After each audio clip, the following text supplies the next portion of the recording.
Good afternoon. Hi everyone, thank you for joining this session about the future of museums.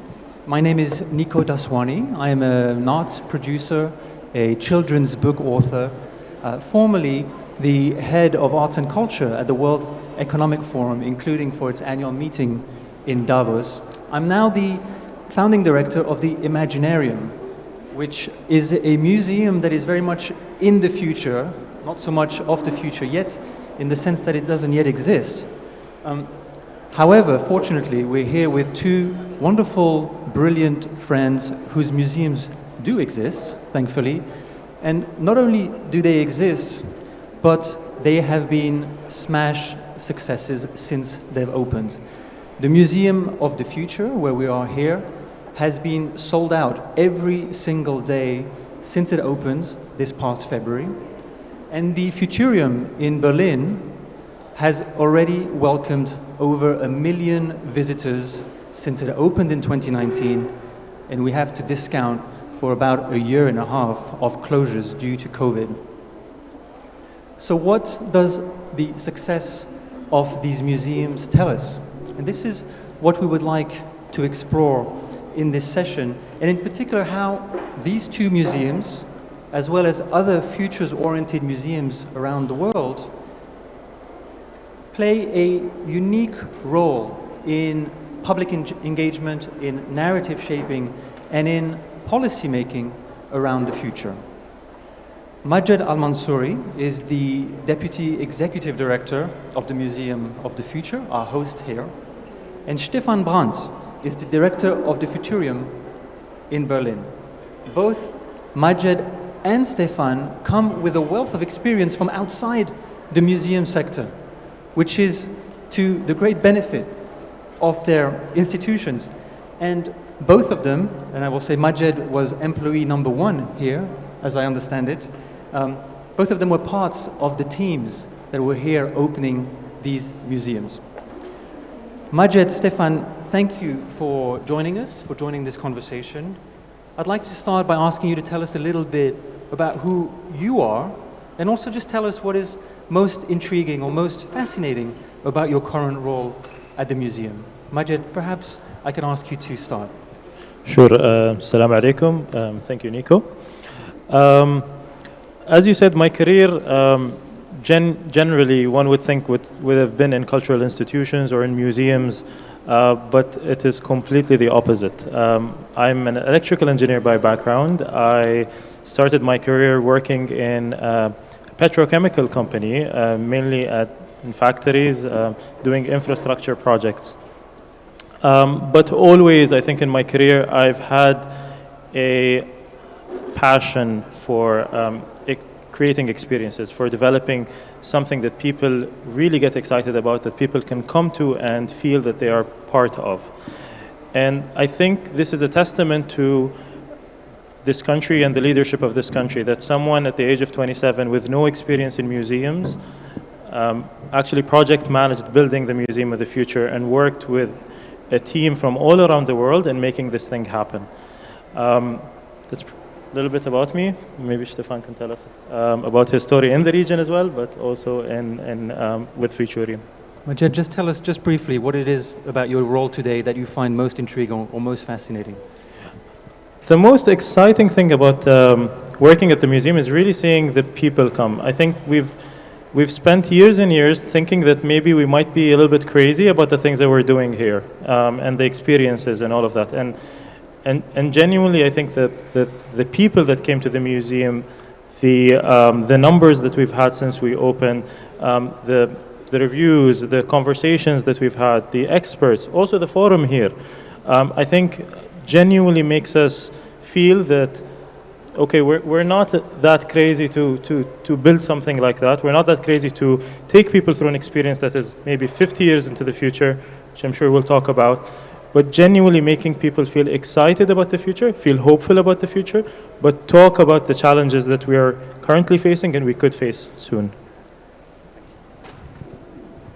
Thank you, Majed. Stefan, tell us a little bit about yourself. Again, not a traditional museum career, and I think this is part of why this is so interesting. Yeah, so thank you very much, Nico, and thank you, Majid. I think it's great that we show experience from both places. Are they quite new?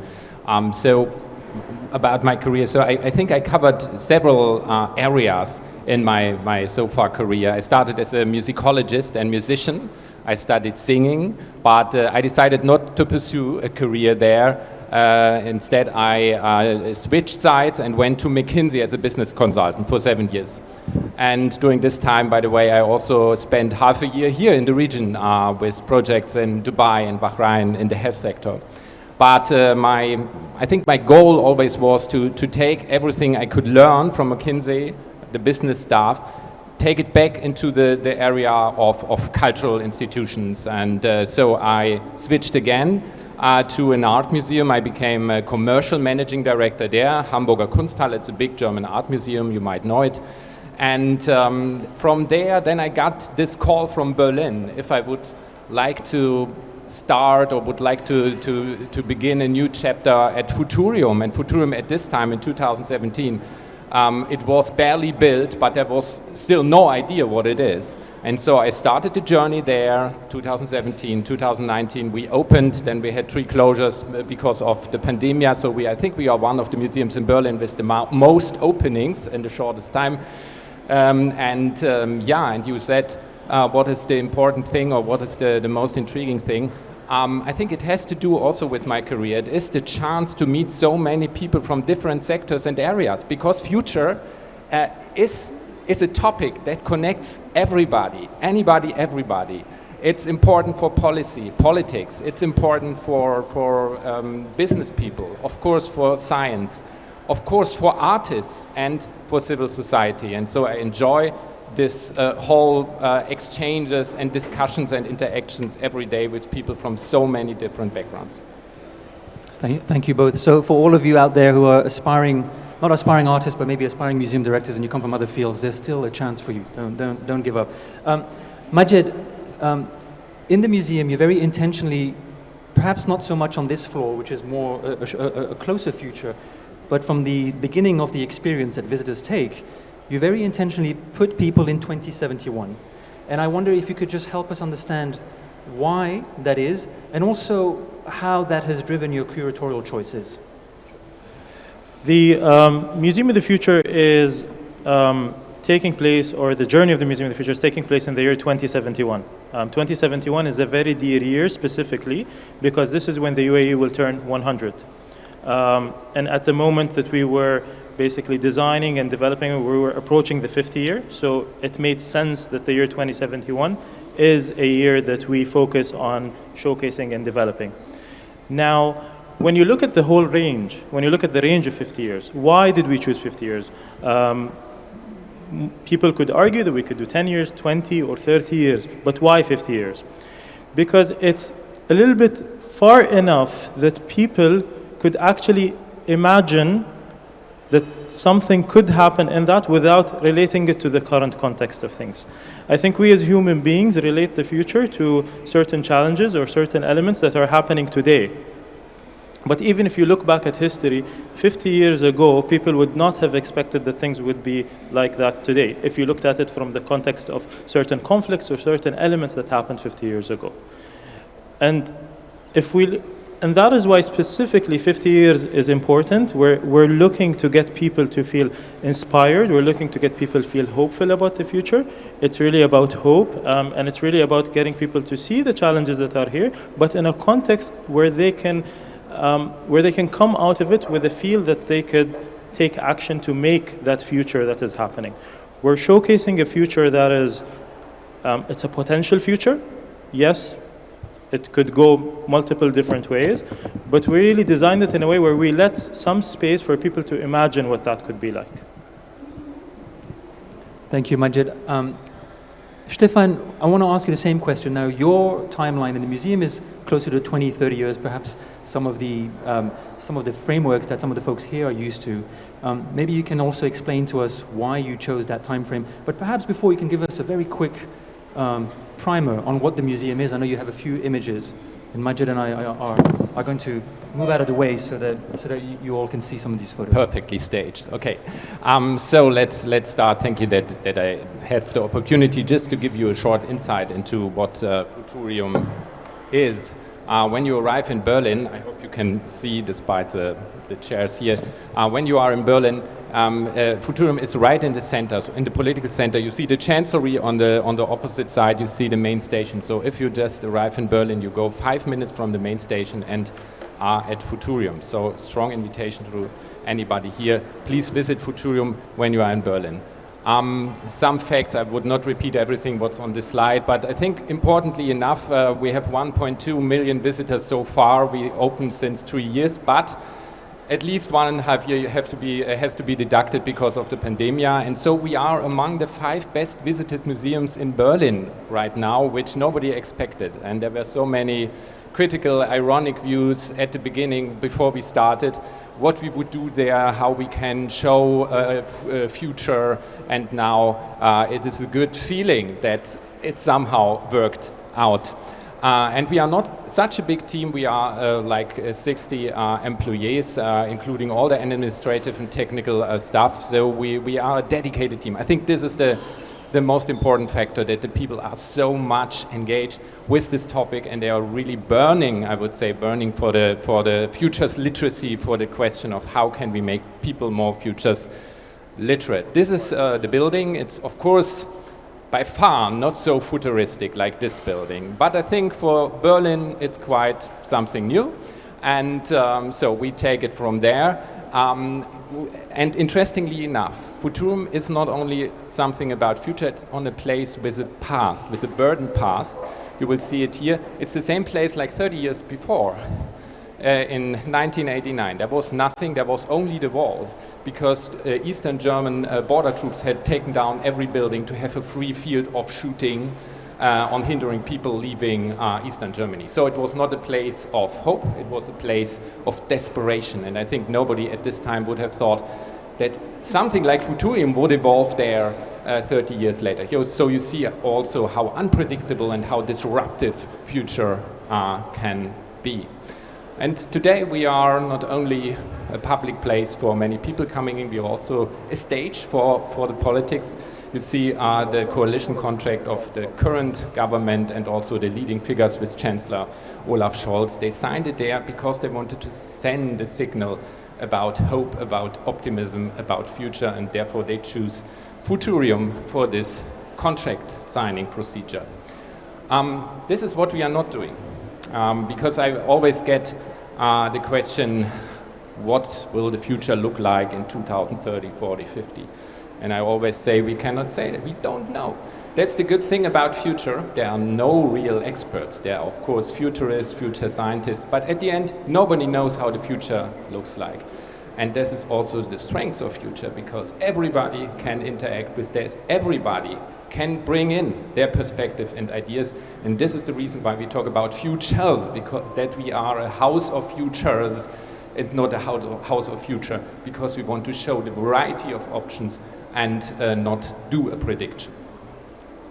And again, just take it from here. I don't want to read everything what's on the slide, but importantly enough, we ask the question, how do we want to live? This is the central question. We ask it to ourselves, we ask it to our audience. We are free of entry. We strongly believe on taking down also financial borders, and I would say it works out. From our evaluation and service, we know that a strong portion of our visitors is visiting Futurium also because of free entry, and it even grows in importance because now budgets of people are shrinking so much because of the current crisis. We have 3 programmatic pillars. We have exhibition, we have the event space, and we have the lab. I will show you a picture soon. So we are not a museum in a traditional sense. We call ourselves therefore also House of Futures. And we try to connect information, imagination, and sensuous experience. We want that people are not only engaging with the topics in a rational way, but also in an emotional way, because this increases the chance that the contents are somehow ringing a bell within the people. Therefore, we believe in this immersive experience, like I think you also do here in Dubai. Overall, we want to strengthen futures literacy. This is our overall goal. And here you see some impressions from our 3 programmatic pillars. Our exhibition, we have 3 major areas: nature, technology, and human or society. So we want to have a holistic view on future, not only limited to one area like technology. We believe that future is a holistic experience, and therefore we need to bring in all the inputs. Our forum with a big variety of events, and our lab for experimenting, for trying out, and we even have education packages for schools that are sent to many schools in Germany as a starter, as a discussion starter, and then later they connect with us at Futurium. This is another thing. Our exhibition is constantly evolving, our permanent exhibition. We have a permanent exhibition, but a developing one. And so our first new major topic was mobility, which came in end of 2021. And the next topic will be democracy. We want to talk about how democracy has to change in order to tackling the major issues, the major challenges that are in front of us. This will be our next topic next year. And so overall, and this is the last one, we want to help people imagining futures. We want to help them try out and rediscover their imagination, because this is the strongest tool we have as human beings. And imagine different futures, discuss about them under this overall question: how do we want to live?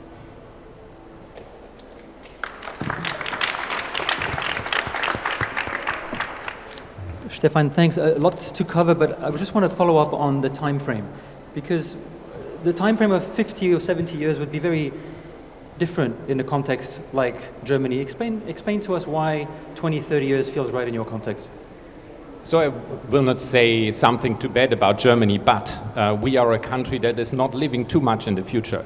We are a country that reflects more about the past and the present issues, which also is a strength. We are quite strong in dealing with what is directly ahead of us. We are very pragmatic in this sense. But I think looking too much forward sounds still a bit exotic for many people. And so even a time horizon of 20, 30 years that we have in our exhibition is still something people have to get used to. It's new for them. And so I think it fits in the German context. And after all, we also leave space for utopia, for longer term thinking. So it is not only about this shorter time frame of many of the objects are, but we have art installation and other stuff which is really for a longer perspective. So we try to combine this different perspective. Thank you, Stefan. Majed, tell us a little bit about who this museum is for, because you have several audiences in mind when you've built this. Help us a little bit understand the role and the purpose of this museum in that context. So if you look at, obviously, the museum is targeting a lot of the public, so we're sold out from the public on an everyday basis. I heard this morning that we're even sold out all of October, so the public has reacted well to the Museum of the Future and to the content of the Museum of the Future. Now, there is a different audience that we also target, and I think we need to look back at the story of how the Museum of the Future started to understand that. The Museum of the Future started in the year 2014 at the World Government Summit, and at that time, it's a 3-day event that brings together politicians and decision makers and thinkers from all around the world to discuss future of governments.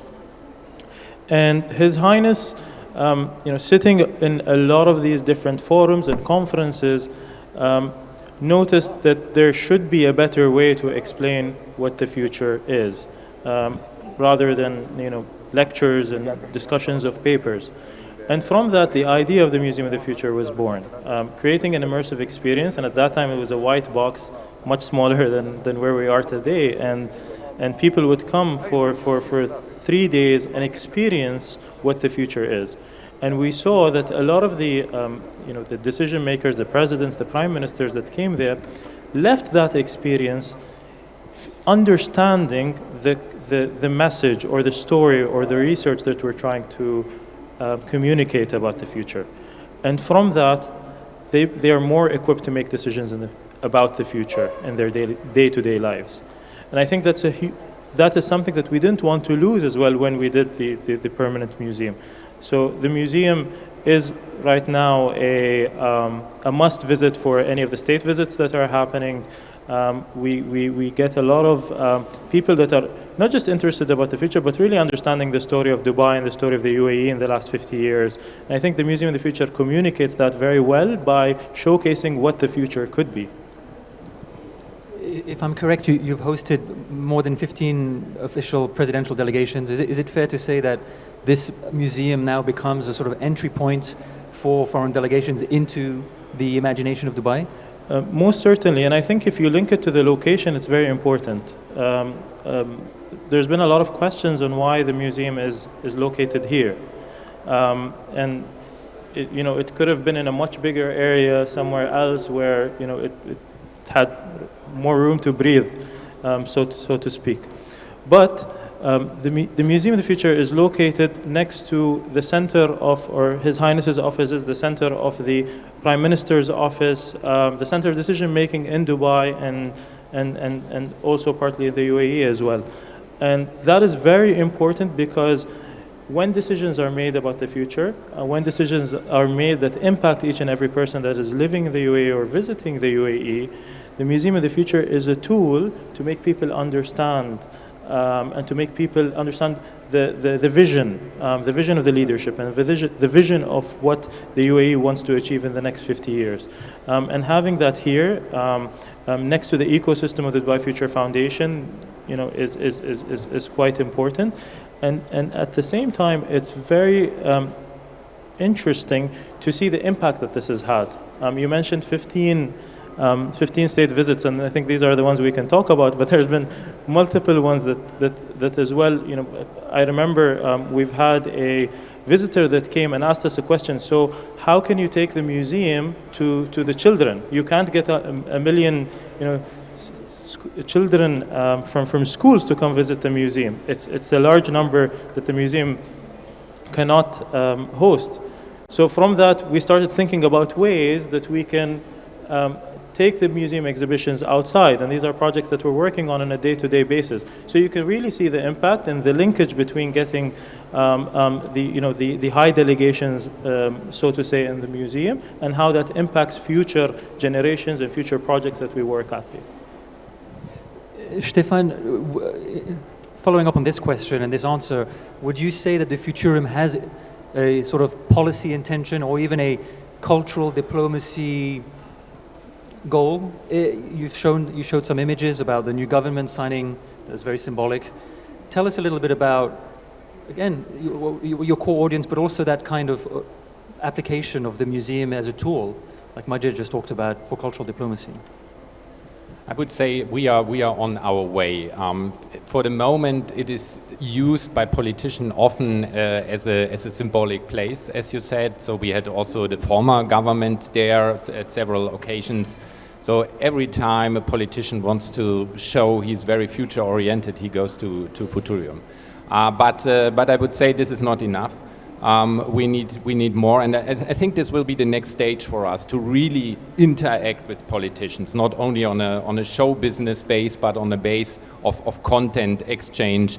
Therefore, we also chose this topic of democracy for next year, as we hope we will get many stakeholders into our house and really discuss about the core of politics. And I think the core of politics is how can we together shape a better, more sustainable future, and therefore it should be the case. We are not yet there, but I hope we will get there. Majed, you talked a little bit about immersive experiences, and I know there was a session yesterday too that talked a little bit about the power of immersion. We're seeing museums around the world adopting immersive experiences. In fact, museums fully devoted to immersive experiences. Some of you know the Team Labs and the Meerwolfs and others that are wildly successful. And I wonder if you can help us understand, again, thinking very differently from perhaps more conventional museums, what you hope to achieve with immersion, who you have worked with in the creation of these types of exhibits, and also in the 8 or 9 months since you've been opened, what you've learned and what you've tweaked in that time. When we look at immersive experiences, you see that you mentioned some examples like Team Lab and Meow Wolf that are all across the world. But the Museum of the Future also has a story or a message that it needs to communicate through immersive experiences. And the way that we usually describe it is, it's like you're an actor in a film set. And I think that describes quite well kind of what each and every member of the public that are coming here are feeling, is that they are members of these experiences, that they are part of that world in that year. Even the language that we use, in the sense of welcome to space, hope you had a safe journey.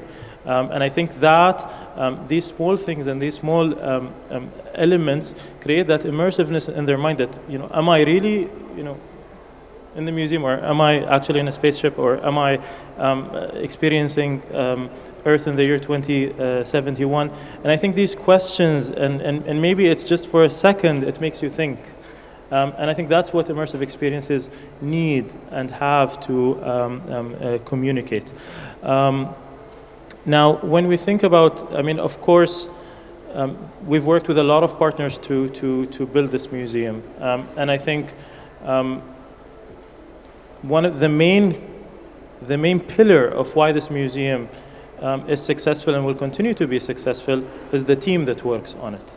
And the team, we have more than 200 people that work in the Museum of the Future on a day-to-day basis, and the team is the core of that. We can go to any kind of company or designers and ask them to do something for us, but without the team's thought and without the team's effort and the team's really thinking and developing these experiences, this would not be a success. And I think that this is why it's very hard to replicate what we have here somewhere else. Because it's a combination between a vision, a combination between thinking, a combination between research, and working with amazing partners all around the world to make it happen. Majed, just on that, just take us a little bit further in terms of when you were thinking about these exhibitions. And I hope that for those of you who have been here for a few days but haven't checked out the world-class exhibition that are here in this building, that you will have time or make time before you leave to do it, to check these out. I understand that the process of curation has also been quite different, and you've collaborated with folks that oftentimes in museums people do not collaborate with when they're curating something. Tell us a little bit about the ecosystem of people, and do you work with, or do you seek to work with futurists and forecasters in this kind of work? I think if we look at the process of developing one exhibition, it's not just about working with a designer or a researcher. It's about really working with a researcher that then works with a futurist and develop, let's say, a research or a document about something related to the topic that we're talking. I think we started with the topics first, which is from outer space to inner space. And then from outer space, we understood that we wanted to talk about space. We worked with researchers in understanding what the future would be like in space. And from that research, I think that translated into working with designers, into developing that kind of world or world that we're developing. And from that, of course, it just grew from there into like deciding, okay, how are we going to build it? What is the materialities we're using? For example, if we're talking about the Space Station Hope, we intentionally decided to use 3D printed material because this is the material that we'll be using in space. So going into these details and understanding the technologies that we will need to do in order to build that world, we're actually implementing it in these actual experiences. Stefan, you also have several immersive experiences in your museum. Tell us what you've learned. The museum's been open only 3 years. What have you learned? What have you tweaked? And perhaps what are some of the visitor behavior that have really surprised you? We learned that it is, at least at our place, really very flexible what people are doing there. So we would not expect that they are following a certain journey. They can pick several stations, industry areas. As I said, we have human, technology and nature, but it is not that you have to visit first this area and then this area. So we learned that this flexible approach is working, that people enjoy and that they have a choice. At the beginning they start and asking, what should I do here? This is often the question, what should I do here? But then they are easing up and they learn very quickly that it's about them. It's about their choice. And this is also a message that we want to bring there. And so my surprise is that it works like this, so that we don't have to adjust too much. Of course, there was, because of this many people that visited our place in such a short amount of time, we had to repair a lot. Yeah, because we did not. Our first expectation was in a good year like 200,000 people. Now we are more or less 3 times this level, and this means that we have to do a lot of replacements there. It costs a lot of money, but I think it's better this way than the other way around. Share an anecdote of a behavior from a visitor that surprised you and your team. I think there are so many little stories that are worth to be told, and it's not only about young people. I mean, it's of course heart-opening when you stand in front of a group of pupils and they tell you what their experience or expectation on future is and how they strongly believe that they can shape future, that they can influence the future. This is great. But there are also the elder people that come to me and said, I was very, very skeptical when I entered your place. And I'm still not convinced that everything what you are showing here is really very good, and I not appreciate everything what you are doing here. But you brought me to think about certain questions, and I might start to change my nutrition. I might start to change my consumptional behavior. This is the stories that I find most compelling, and they happen day by day, I would say. So I have a couple more questions for you before we're opening up to the audience, and please do prepare questions because otherwise Stefan has threatened to sing to Phil. So please do. No. I want to talk about hope because this is a theme in both of your museums, and you're very much trying to help generate a sense of hope. And of course, some might say that this is not a very hopeful time in their lives or in their countries or in their context, and that there might be a disconnect between the visions that you're trying to support here, or that you want people to embody, and the reality in the real world. How do you respond to that kind of potential sense of disconnect? If we look at, I think, all the crises and the challenges that are facing the world right now, one could argue that we need hope. This is precisely why we need to focus on hope, and precisely why having a hopeful or kind of, you see the end of the road is important at this stage. If we look at the UAE 50 years ago, and at that time, you know, His Excellency's conversation yesterday, and he said there were no roads, no universities. I think the number of graduates in the early 70s was 45 people, literally in the whole country. And we're here, standing here today in Dubai in the year 2022, and we think about what happened in the last 50 years. None of that could have been done without hope, without leaders and generational leaders having that hope that there is a better way to doing things. If we look at this region, you know, it's home to more than 400 million people.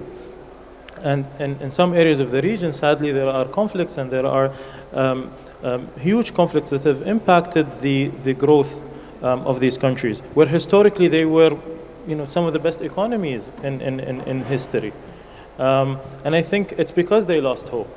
And we need to focus on that, and the museum does that. It's really, I think, happiness and hope is contagious, and that's important for us to communicate, and each and every person, whether they're young, they're adults or old people, feel that the future is hopeful, if not for themselves, but for their children and for their grandchildren and for the next generations.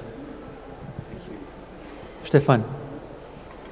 I could fully underline this. I would probably add one point that I find important, at least from a German perspective, in terms of optimism. I think there's a fine line between optimism and ignorance and naivety. I think if we are, let's say, unreflected optimistic, then we can go into the dangerous zone of side effects that are probably overwhelming, and we have seen many examples of this. I had a discussion yesterday with Matthew Agarwala. He's a famous economist from Yale, and after a long discussion, we both agreed that we should be like critical, conditionally optimistic. I think this could be a way.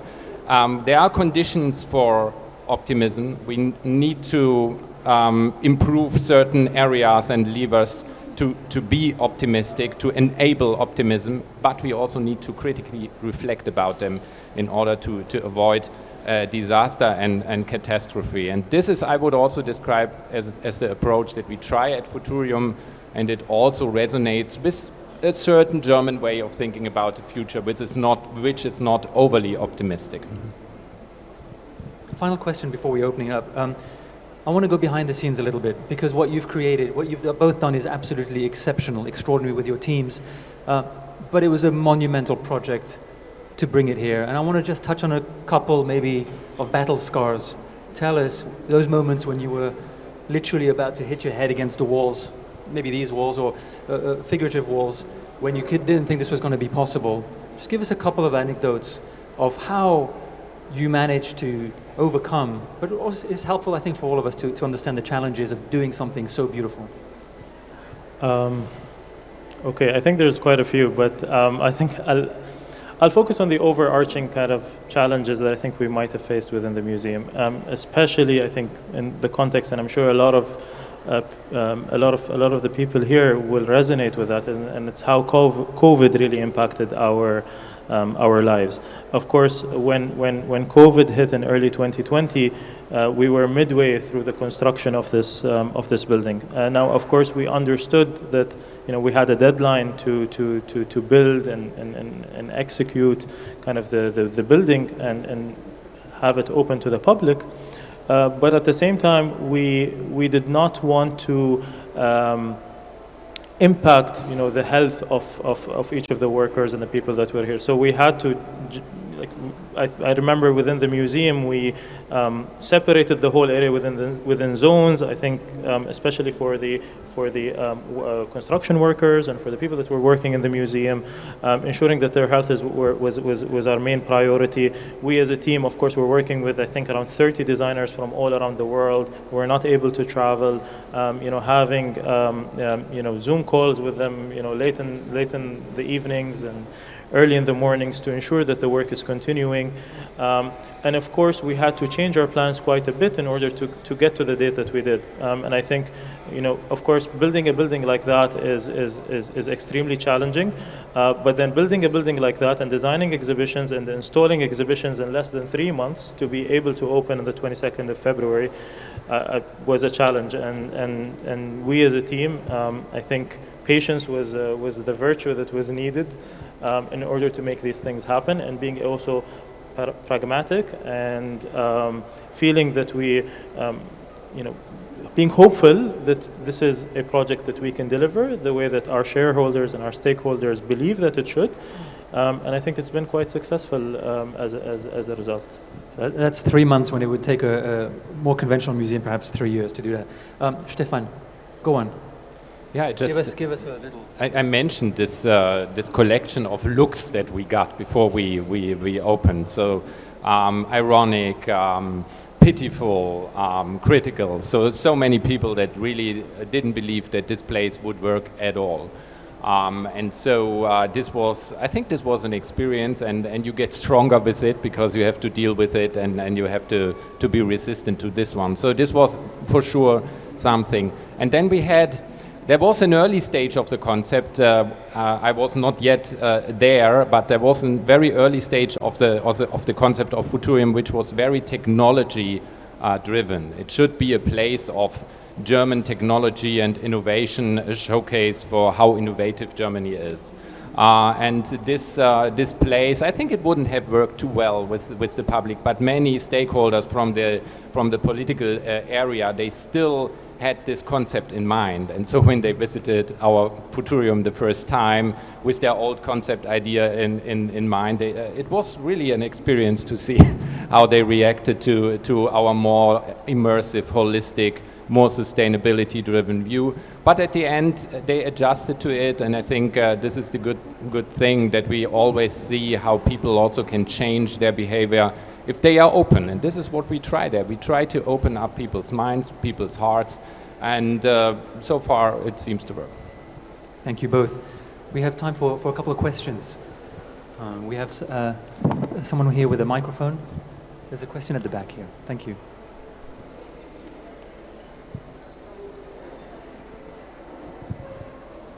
Thank you.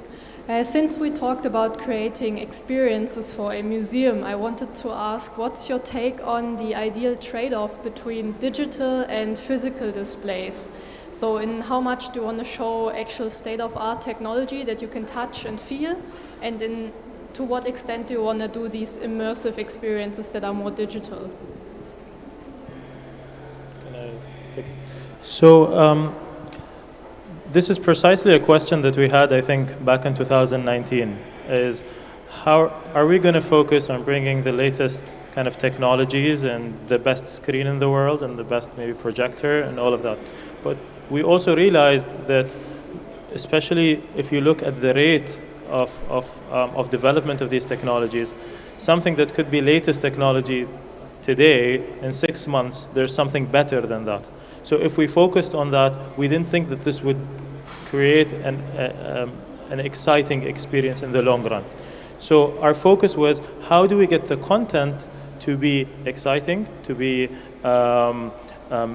immersive, to get people excited from the content, and not really looking at the type of projector or the type of technology or anything that is showcasing that. So it was, and I think we chose the right approach because we're focusing on the story, we're focusing on getting people emotionally attached to the future rather than looking at the technologies that are there.